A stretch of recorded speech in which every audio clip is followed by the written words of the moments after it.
కానీ పసుపు బోర్డు ఒకటే అంతిమ సొల్యూషన్ కాదు, దీనికి త్రిముఖ వ్యూహం ఉండాలి. ఆ త్రిముఖ వ్యూహంలో ఇంకొకటి ఖచ్చితంగా పసుపుకు మద్దతు ధర రావాలి. మూడవది మన దేశంలోకి వచ్చేటటువంటి పసుపు దిగుమతులన్నీ కూడా ఆగిపోవాలి. ఇంకొక విషయం, ఇప్పుడున్నటువంటి కాంగ్రెస్ పార్టీ ప్రభుత్వాన్ని కూడా మేము డిమాండ్ చేస్తూ ఉన్నాం.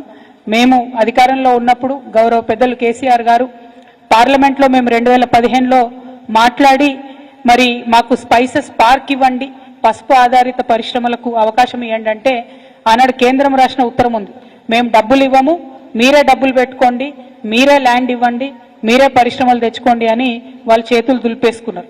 కేవలం మేము స్పైసెస్ బోర్డు నుంచి మీకు డిపిఆర్ చేసిస్తాం, ప్లాన్ చేసిస్తామని చెప్తే వేల్పూర్ దగ్గర ప్రశాంత్ రెడ్డి గారి ఆధ్వర్యంలో ఆనాడు 42 ఎకరాలు మేము తీసుకొని స్పైస్ పార్క్కి ల్యాండ్ ఇవ్వడం జరిగింది. దాన్ని స్పైసెస్ బోర్డు ఇచ్చినటువంటి డిపిఆర్ ప్రకారం కంప్లీట్గా అభివృద్ధి చేయడం కూడా జరిగింది. ఇప్పుడు ఉన్నటువంటి కాంగ్రెస్ ప్రభుత్వాన్ని మేము చేసే డిమాండ్ ఏంటంటే అక్కడికి పరిశ్రమలు తీసుకొని రండి, మీరు అక్కడికి పసుపు ఆధారిత వ్యవసాయ ఆధారిత పరిశ్రమలు తీసుకొని రండి. దాని ద్వారా నిజామాబాద్ జిల్లా యువకులందరికీ కూడా ఉద్యోగాలు వచ్చేటటువంటి ఆస్కారం ఉంటుంది. మరి ఇప్పుడు ఉన్నటువంటి ఎంపీ గారిని కూడా డిమాండ్ చేస్తూ ఉన్నాం, నేనేదో రైలు తెచ్చినా, నేను రైలు తెంగానే ధర డబుల్ అయింది, త్రిబుల్ అయింది అని చెప్పి మరి గాలి మాటలు మాట్లాడుతూ ఉన్నారు. పసుపు ధర ప్రతి 3వ సంవత్సరం పసుపు ఎవరు ఏం చేసినా చేయకున్నా బంగారం లెక్క పసుపు ధర పెరుగుతుంది, దాంట్లో ఎవరు చేసేదేం లేదు. కానీ ఎప్పుడైతే డిమాండ్ ఉండదో ఆ సంవత్సరంలో రైతులు మనం ఆదుకోవాల్సినటువంటి అవసరం ఉంటుంది. కాబట్టే మినిమం సపోర్ట్ ప్రైస్ తీసుకురావాల్సిందిగా ఎంపీ గారిని నేను డిమాండ్ చేస్తూ ఉన్నాను. అట్లానే జక్రాన్పల్లిలో అన్న పెద్దన్న బాజిరెడ్డి అన్న గారి ఆధ్వర్యంలో 800 ఎకరాల భూమిని మేము సేకరించి కంప్లీట్గా ఎయిర్పోర్ట్కి సూటబుల్ కండిషన్స్ అన్నీ కూడా క్రియేట్ చేసి దానికి మా ప్రభుత్వం నుంచి లేఖ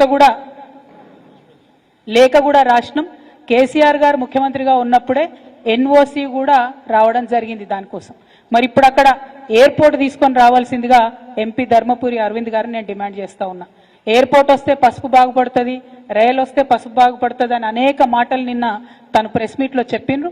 వెల్కమ్ చేస్తూ ఉన్నాం మీ థింకింగ్ ప్రాసెస్ని, కానీ వాటిని పరిపూర్ణం చేయండి. కేవలం వాటిని ఎన్నికల హామీగా మిగిల్చి మరి జిల్లా రైతాంగాన్ని మోసం చేయొద్దు అని చెప్పి భారతీయ జనతా పార్టీని మేము డిమాండ్ చేస్తూ, మేము చేసినటువంటి ప్రతి ఒక్క ఎఫర్ట్ని కూడా మీకు దాదాపుగా 30 పైచిలకు డాక్యుమెంట్స్ ఉన్నాయి. మేము వివిధ ముఖ్యమంత్రులతోని తిరిగి తీసుకొచ్చినటువంటి ఉత్తరాలు, మేము బిల్డ్ చేసినటువంటి ప్రెషరు, దాంతోపాటు పార్లమెంట్లో ఆనాడే ఒక ప్రైవేట్ మెంబర్స్ బిల్లు కూడా మనం పెట్టడం జరిగింది. మరి దీంట్లో ఉన్నటువంటి అంశాలేవి కూడా ఇప్పుడు పసుపు బోర్డు ఏర్పాటు చేసిన దాంట్లో లేకపోవడం శోచనీయం. ఎందుకంటే స్థానికంగా ఉండేటటువంటి ప్రజాప్రతినిధులకు, అదేవిధంగా ఇతర రాష్ట్రాల్లో పండించేటటువంటి పసుపుకు సంబంధించినటువంటి ప్రజాప్రతినిధులందరినీ కూడా మరి ఖచ్చితంగా అందులో ఎక్స్ అఫిషియో మెంబర్స్గా చేయాల్సి ఉంటుంది. ఆ మెంబర్స్ చేయకపోవడం అన్నది కూడా కొద్దిగా దారుణం. మా అందరికీ కూడా పసుపు ప్రాంతాల్లో ఉండేటటువంటి ప్రజాప్రతినిధులందరికీ కూడా మరి అవకాశం ఇవ్వాలని చెప్పి కూడా ఈ సందర్భంగా డిమాండ్ చేస్తూ ఉన్నాను. పల్లె గంగారెడ్డి గారికి కంగ్రాచులేషన్స్ చెప్తా ఉన్నాము. చరిత్రలో నిలిచిపోయే విధంగా మొదటి పసుపు బోర్డు చైర్మన్గా వారు ఎన్నికవడం సంతోషకరం. మీరు మా జిల్లా బిడ్డ, మా అంకాపూర్ బిడ్డ కావడం మాకు గర్వకారణం. మీరు సమగ్రంగా పసుపు రైతుల అభివృద్ధి కోసం ప్రతిపక్షంలో ఉన్నటువంటి మా వంటి వారందరినీ కూడా కలుపుకొని పోయి పసుపు రైతులకు మేలు జరిగే విధంగా పనిచేయాలని కూడా డిమాండ్ చేస్తూ ఉన్నాం. మరి బాబా రామ్దేవ్ గారు బీజేపీతోని చాలా అనుబంధంగా ఉండేటటువంటి వ్యక్తి. వారి దగ్గరికి మేము హిమాచల్ ప్రదేశ్ కూడా 2 సార్లు వెళ్ళి రిక్వెస్ట్ చేసి వారి సీఈఓ బాలకృష్ణ గారిని కూడా నిజామాబాద్కి తీసుకొచ్చి ఇక్కడ పరిశ్రమలు పెట్టమని కోరడం జరిగింది. పెట్టడానికి సుముఖంగా ఉన్నట్టుగానే చెప్పి చివరి నిమిషంలో ఎందుకో వారు మళ్ళీ పెట్టలేకపోయినారు. మరి ఆ విషయాన్ని కూడా పర్సు చేయవలసిందిగా మేము గౌరవ ఎంపీ గారిని కోరుతా ఉన్నాం. రాజకీయాలకు అతీతంగా పాలక ప్రతిపక్షాల అందరం కూడా కలిసి పనిచేస్తేనే పసుపు రైతులు బాగుంటారు.